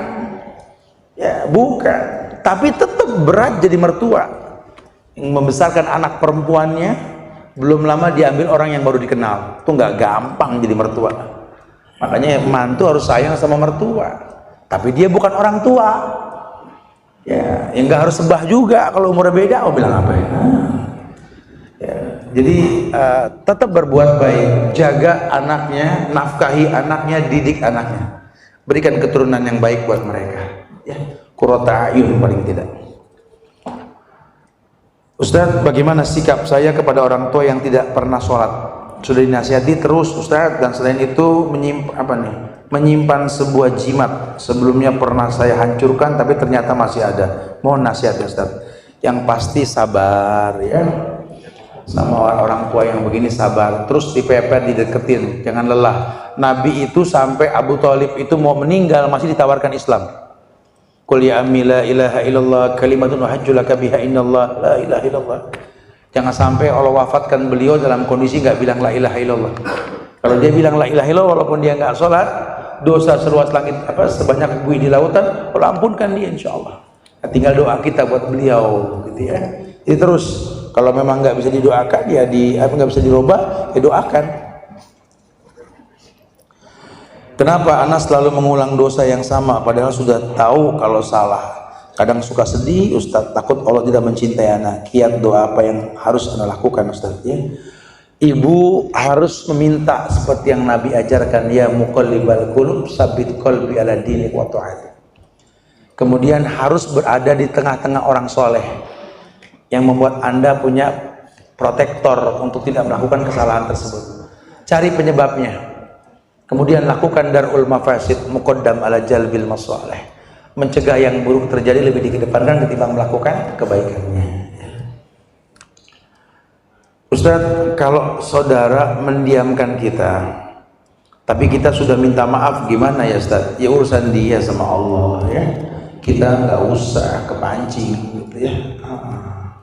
Ini tadi bagus nih, yang suka ngulang-ngulang kesalahannya ada buku bagus. Buku kisah-kisah teladan mereka yang menjaga kesucian dari perbuatan dosa, bagus nih. Apa yang menyebabkan anak susah diatur, Tat? Dikasih tahu. Apa itu? Karena dosa orang tua di masa lalu. Tidak ada karma dalam Islam. Ya, tidak ada karma. Anak ya ujian buat orang tua. Makanya tobatnya orang tua hidayah buat anaknya. Ya, jadi anak cuma butuh. Ya, nah, ini bagus juga nih buku nih. Ada apa dengan remaja? Membangun hubungan positif dengan anak. Masya Allah ya. Coba berteman sama anak, bisa pas lagi tuh bukunya. Ustadz, kalau saudara mendiamkan, kelas tadi ya, turut merayakan tahun baru, maksudnya apa? Nanya gitu dong, informasi ini. Kan sudah tahu nggak boleh kan? Jangan diulang-ulang, masa ini apa alfena ba'dal fena ini nih. Heran tiap tahun urusannya sama si Mary sama si Happy, betul? Heran sih. Udah Happy sama Mary-nya biasa aja gitu ya. Heran, diulang-ulang. Astagfirullahaladzim. Hitung mundur 5, 4, 3. Pret trompet itu. Aduh, dosa kok diulang-ulang. Anak saya kerja di PLN, melakukan penggantian perbaikan sholat konduktor maupun komponen jaringan listrik. Sholat sering diqadha di jamak. Mengingat pekerjaan itu tugas negara dan tidak mengenal jam ada waktu. Mohon nasihat. Saya rasa sih nggak perlu diqadha, nggak perlu di jamak kecuali safar kali ya. Dikondisikan sometimes boleh tuh, kayak rias pengantin. PC itu pengantinnya tuh. Kamu mau dipajang dari zuhur sampai asar, mending ditarik asar ke zuhur. Namanya jamak takdim. Boleh. Atau sholat dulu sebelum didandanin, boleh. Tuh yang namanya dokter mau operasi dari zuhur sampai maghrib, itu ya dijamak, sesekali boleh. Ini kan kalau PLN kayaknya kita banyak tempat gelar sejadah deh gitu loh. Nggak ada masalah, harus jadi kondisikan. Orang kalau sudah cinta sama sholat selalu ada waktu untuk yang dicinta, betul? Kayak dulu kita belum nikah selalu ada waktu buat dia, betul? Kalau udah nikah nggak pernah ada waktu. Kita bukan kita yang dulu touring mulu ya.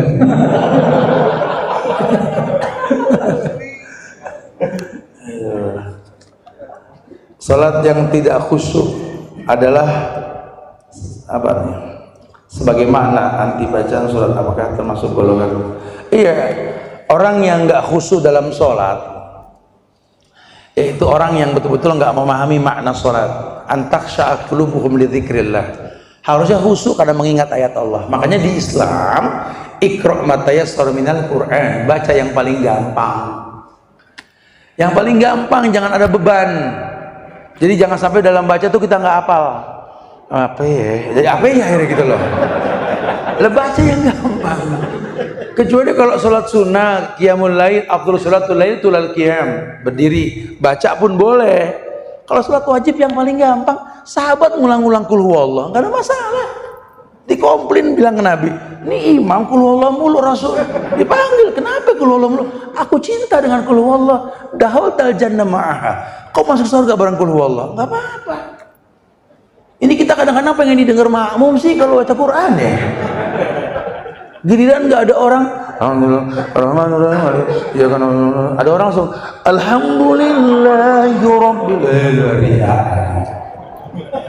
Ini pengen dibilang qori, masuk neraka urusannya kalau begitu. Janganlah, bacaan kita tuh buat Allah bukan buat manusia. Banyak juga nih. Berapa nih? Pegel juga. Semangat ya orang-orang Semarang nih, Masya Allah ya. Begini Ustaz, anak kan punya kakak, dia cerita pakai qadarullah lagi nih. Qadarullah beliau apa nih? Apa nih? Enggak, apa nih? Saya nggak tahu, salah baca. Apa tuh? Qadarullah apa tuh?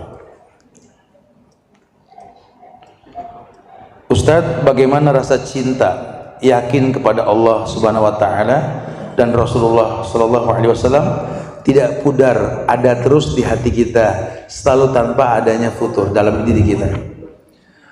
Ya berarti kita menginginkan stabilisasi iman supaya gak gampang futur, gak gampang tergoda dan lain-lainnya. Yang harus tahu, iman itu yazid wa yanqus, yazidu bitu wa yanqusu bil maksiat.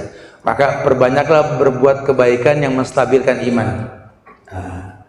Kayak orang hijrah, supaya istiqomah hijrah kan berat, mempertahankannya jauh lebih berat nanti.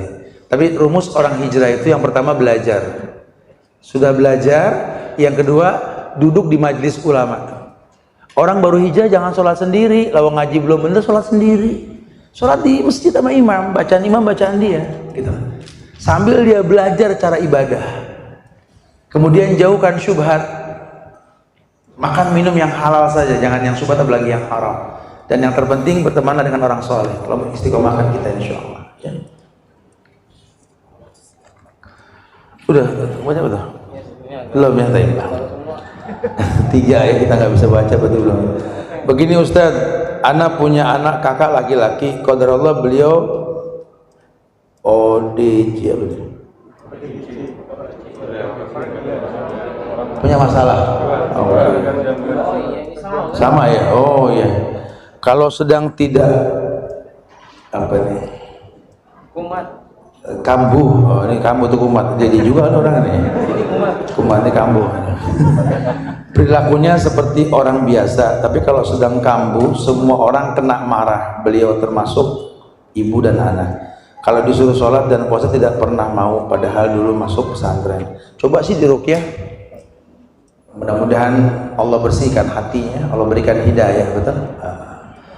Ya, saya juga nggak tahu anak-anak ODJ ini harus bagaimana ya, tapi saya juga punya ponakan yang autis ya. Tapi izin Allah sekarang dia sudah mau S2 sebentar lagi ya. Kemudian juga dia selalu menghatamkan Quran setiap bulan dan dia nggak pernah putus tahajud gitu ya. Karena memang dari kecil dibiasakan untuk seperti itu. Anak orang-orang yang seperti ini biasanya kalau sudah satu fokus. Makanya dirangkul, dibiasakan berbuat baik, jangan dipancing emosinya. Harus relaksasi, harus tenang. Dan tidak ada yang membuat tenang kecuali Quran, betul? Tidak ada yang membuat tenang kecuali Quran. Quran itu Masya Allah syifa'un ma fis sudur. Jadi kalau seseorang nggak tenang dengan Quran ya mesti dirapikan dia tentu gitu. Berkata Imam Syafi'i, tidak akan pernah kamu dapat ilmu tanpa 6 sebab. Pertanyaan Anda Ustaz, poin yang kelima, berteman dengan Ustaz. Bagaimana cara berteman dengan seorang Ustaz? Ya sering bermuamalah, datang ke kajiannya, memang dia kenal, syukur-syukur kita bisa bawa keluarga kita, bawa anak kita datang ke rumah guru-guru kita supaya lihat bahwa guru kita juga manusia, lihat tuh anaknya tuh Masya Allah ya, lihat tuh apa, lingkungan rumahnya. Intinya berteman, kayak kamu berteman sama orang ya, supaya nggak mengkultuskan Ustadz. Karena Nabi juga berteman, sahabat mana sih yang nggak tahu rumah Rasul? Sampai Abdullah bin Mas'ud ngelihat Nabi tidur di atas tikar korma, berbalik ada bekas di badannya, dilihat sama Abdullah bin Mas'ud. Sahabat semua tahu rumah Rasul, bahkan ketika Nabi wafat semua menyaksikan Nabi cuma ada segenggam gandum dalam dapurnya. Ada sahabat nyeletuk, memang Nabi pernah berdoa meminta kepada Allah, Allahumma ja'al rizqa ali Muhammadin qut. Nabi Muhammad minta semoga rezekinya keluarga Muhammad sekedar. Makanya keluarga Rasul nggak ada yang kaya. Jadi kalau ada yang ngaku keluarga Rasul kaya raya, aneh. Lalu Rasulnya berdoanya begitu kok, ya. Kalaupun dia kaya, low profile. Karena keluarga Rasul itu berat, tidak boleh makan sedekah. Nggak main-main. Silakan ngaku keluarga Rasul, berat. Ya. Kalau memang betul Allah muliakan dan kita dukung keluarga Rasul, cinta sama ahlul bait. Karena memang kita bersolawat wa ala ali Muhammad. Ya, wallahu a'lam bishawab. Apakah Anda boleh berteman dengan Ustadz? Ya boleh dong. Kita berteman, mau touring bareng. Ya, semoga Allah berikan keberkahan insyaallah ya, insyaallah. Karena Anda mau berteman sama saya ada gantungan kunci baker nih ya nanti. Ini baju apa? Baju baker juga? Iya. Bukan. Baju apa nih? Bukan baker. Bukan. Ya. Anak kasih juga buku nih buat yang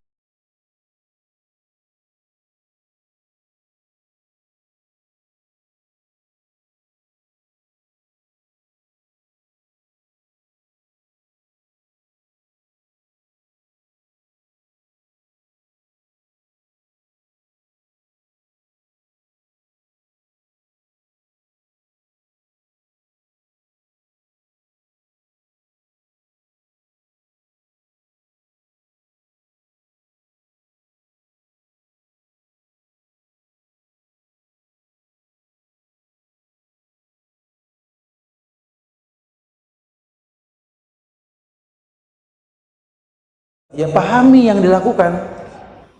Jangan sampai orang mengaku khusyuk tapi nggak tahu yang dibaca. Makanya baca yang paling gampang Al-Fatihah itu bukan cuma hafal, kalau bisa nulis Al-Fatihah, betul-betul hafal berarti.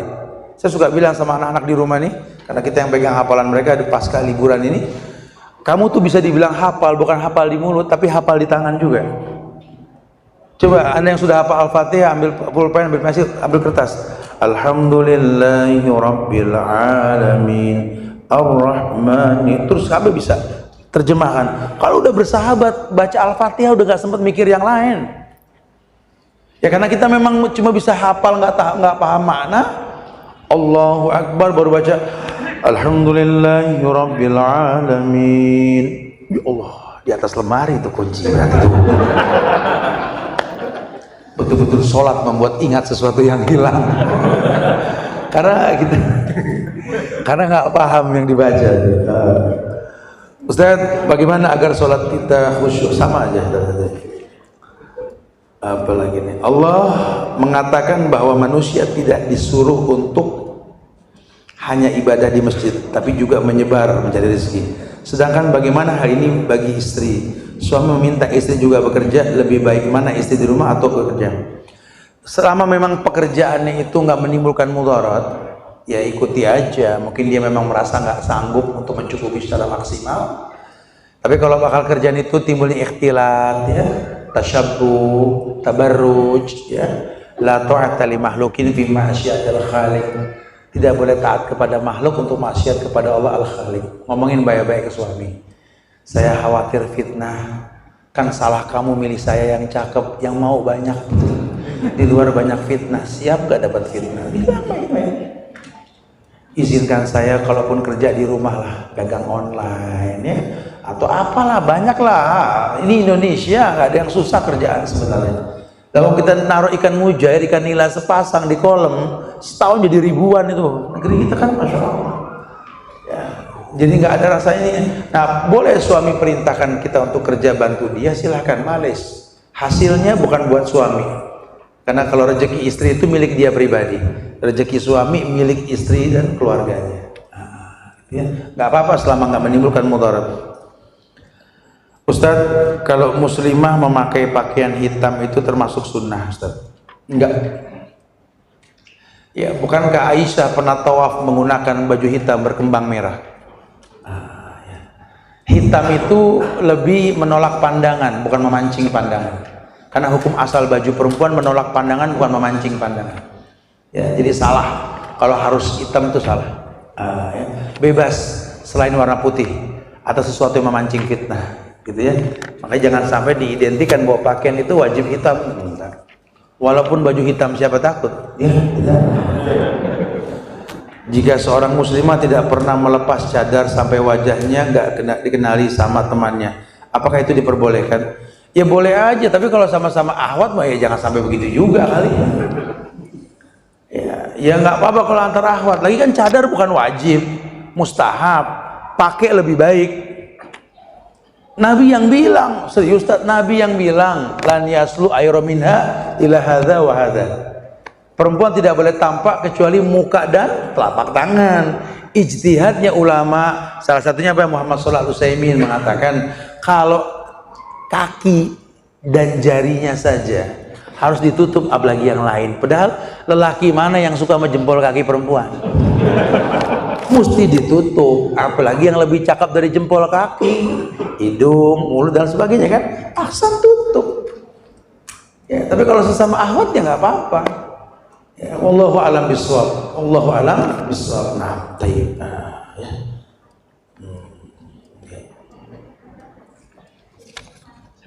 Masih banyak nih, jam berapa nih? Sedikit lagi deh.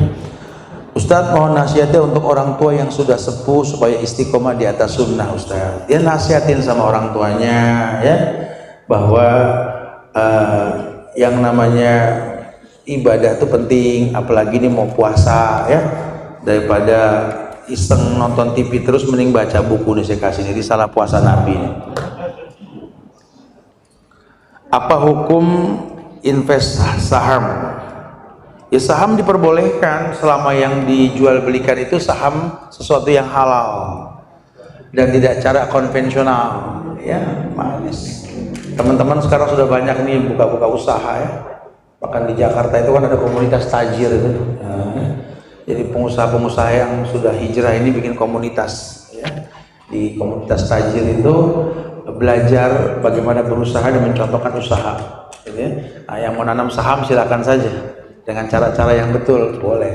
Nah, saham yang nggak diperbolehkan yang dijual belikan saham kayak saham rokok ya, perbankan atau usaha-usaha yang konvensional itu haram, itu nggak diperbolehkan. Allah.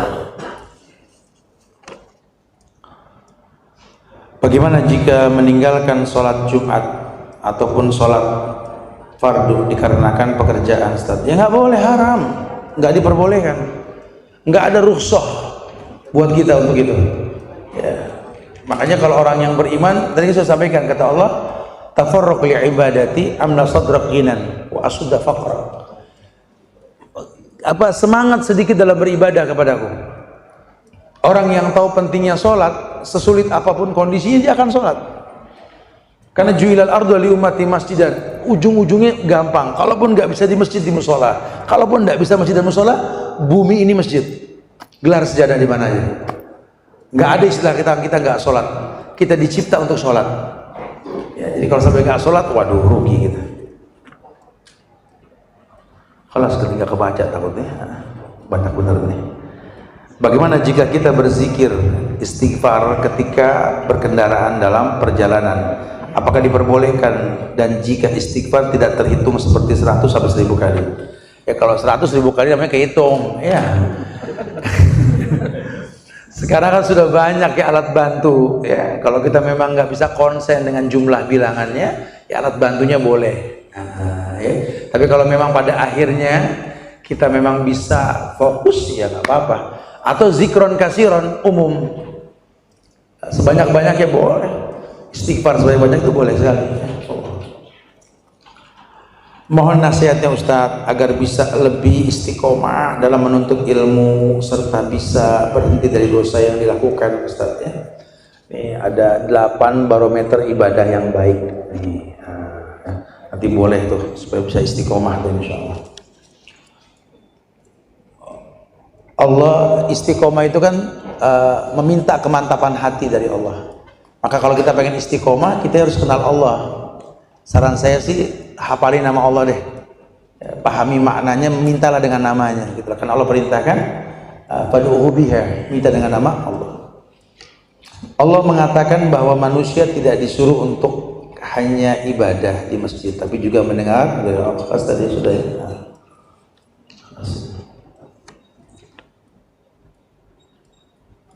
Bagaimana sholat bisa khusyuk pun sudah. Kapankah kita boleh mengqadha, mengganti sholat yang terlewatkan tidak dikerjakan? Ketika lupa sampai ingat, ketika sakit sampai sembuh, gila sampai sembuh, ya, itu boleh. Tapi kalau sengaja kita tinggalkan, sudah terlewat waktunya, bertobatlah. Ya Allah Ustaz, anak pernah berbuat dosa nggak sholat selama sebulan, balasnya gimana Ustaz? Kodonya nggak ada kodo, yang ada tobat. Ya, yang ada tobat. Nah, kalau kita sudah bertobat ya sudah. Kodo itu buat puasa, sholat nggak ada kodo. Allahu a'lam. Uzur yang bagaimanakah yang termasuk uzur syar'i tidak mengerjakan sholat Ustaz? Iya. Nggak ada uzur syar'inya kecuali hanya mentakhirkan.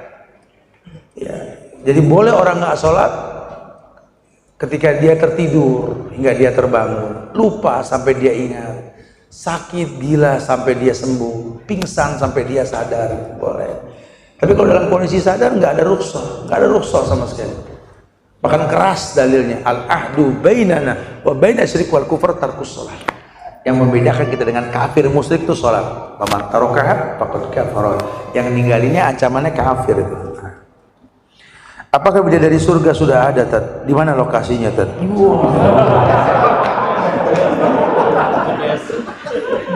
Terus kalau anak kasih tahu antum bersono lagi entar. Wallahu alam bissawab. Kita serahkan kepada Allah.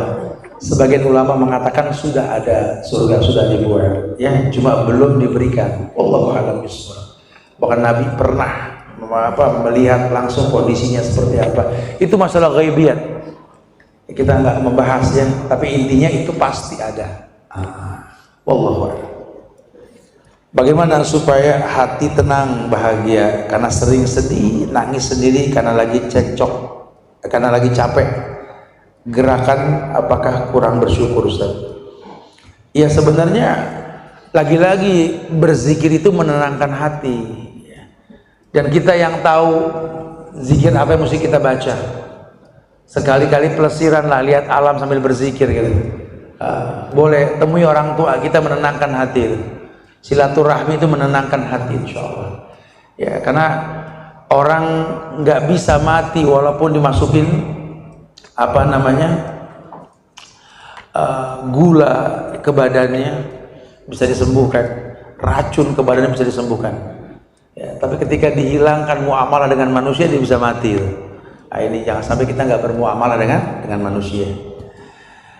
Apa jalan pintas ke surga itu apakah jalan pintas ke surga itu Ustaz? Apa maksudnya gimana nih?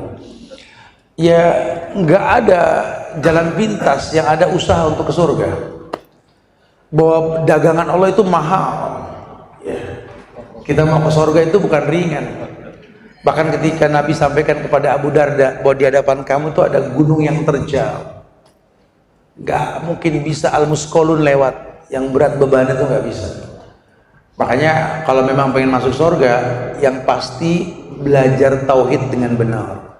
Miliki akidah yang betul. Orang yang di hatinya ada sebesar biji sawi iman dipastikan ke surga nanti. Ya, wallahu a'lam bishawab. Semoga berikan manfaat apa yang kita baca, bagi sampaikan ini. Ya, nanti buat yang nanya, ini sudah disiapkan ya. Sortirannya saja itu nanti Ustaz kali Ustaz ya. Yang bertanya itu nanti bisa diambil sama panitia. Ada beberapa pertanyaan yang bagus yang bisa diambil hadiahnya.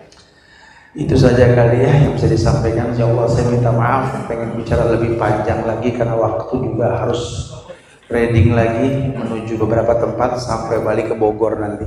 Bantu doa ya, semoga dimudahkan insyaallah ya. Ya jaga ukhuwah di antara kita. Ya, saling mendoakan.